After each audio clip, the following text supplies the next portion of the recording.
Pete Townsend, when I first heard Tommy, it was a high school production of it. So what it did was these songs sounded like enormous to me, but I looked at like 16-year-old kids playing them. So it felt like you can do this.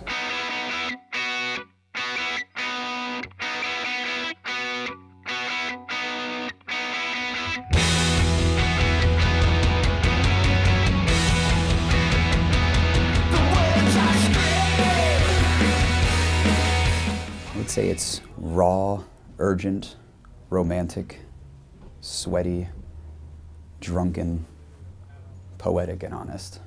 It doesn't need to be pristine. It doesn't need to be textbook good. It's like, does it evoke a feeling? Like, does it reach out and kind of punch you in the heart? You know, do you feel something when you hear it? It's almost like we try to write to sort of sweetly punch a reminder into people. You know, this is your life and it's happening. Live it all the way. I think that sums it up. Thanks.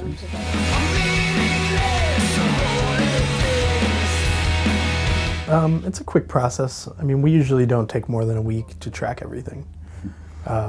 We'll start, rhythm section, and then guitars is really where we sit down and experiment a bit. And then James usually does vocals in less than a day. I've seen him knock out a whole record in a day, which is insane. You know, we try to limit things to maybe 1 or 2 takes. We really want it to have, that urgency and that realness to it. We don't want to massage the soul out of these things. Like, you get up to take, 93, and you're just kind of like, you're just trying to get through it at that point. We want to make sure it never gets to that. We basically want to make well-recorded live records. We stand in a room with one another like a band should do, and we play these songs, looking at each other, feeding off that energy of one another. And, yeah, and then I think that's the sort of magic ingredient that makes our records sound like they do, When nothing's loud. We recently converted our amp setup, and we got some Marshall JTM 45s.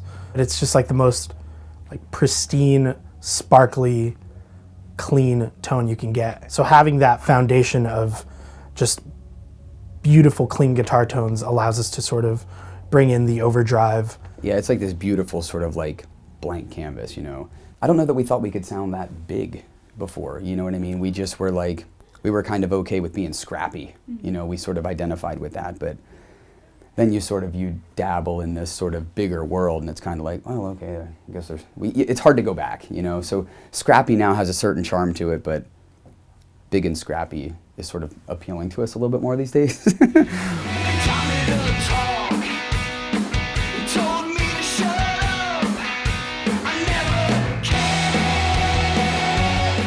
We're all such rock and roll romantics that we're still into vinyl and turntables, and just there's something about picking the needle up and hearing the warmth of the scratch. We're still into that stuff. But on the road we've succumbed to technology, and we pretty much stream in our phones, just like.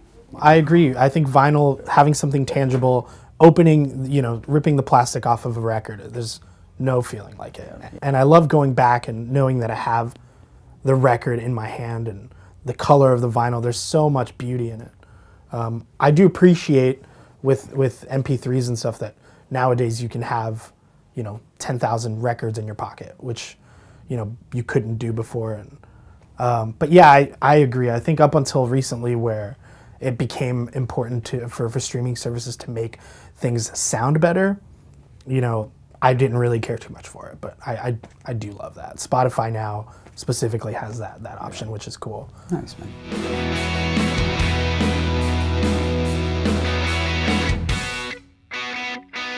When things get super technically precise, and there's backing tracks, and there's, everything's being choked by, being American Idolized and auto-tuned to death, it's like, you want something real again. And I think that's where bands like Beach Slang and a whole myriad of bands doing the kind of thing we're doing, is it's resonating, because it feels, there's a human quality to it, right? It's just like, it's vinyl versus MP3s, it's like, this is gonna have the skips and the pops and the imperfections, but don't we as human beings, So it's nice to see that reflected, to me, in art,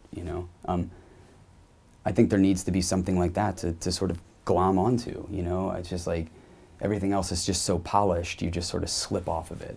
This is like, it's muddy enough to grab onto something that's meaningful.